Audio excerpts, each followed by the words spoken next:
Dress રાખો છો? હા લે તું અહીંયા. હા તારી યારે છુટકારો મેળા પછી મેં આ દુકાન ચાલુ કરી છે. મારી ઘરવાળી જો આગળ બેઠી.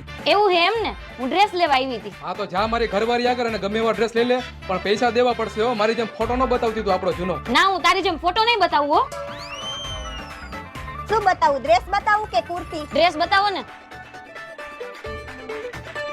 હાલો આ પાંચે પાંચ ડ્રેસ રાખો ને. આ પાંચેય ડ્રેસ મોંઘા હે હો. કાઈ વાંધો નહીં તમ તારે. કાઉન્ટરે મારા ઘરવાળા બેઠા હે, એમને બિલ આપી દો. આનું બિલ બનાવી નાખ અને સ્કેનર આપ એટલે પેમેન્ટ કરી દો. 5 ડ્રેસના 10,000 રૂપિયા થાય છે. કરી દે આમાં પેમેન્ટ. અને ફોટો નો બતાવતી હો, યાદ હે ને તને? ના ના ફોટો નહીં બતાવું, મને યાદ જ છે. હાલે જો વિડિયો. મને ખબર જ હતી તારી દગો તે પહેલાય કર્યો હતો ને અત્યારે કર્યો. આ તો થઈ ગયું ને પેમેન્ટ કે બતાવું આગળ વિડિયો? હા થઈ ગયું પેમેન્ટ.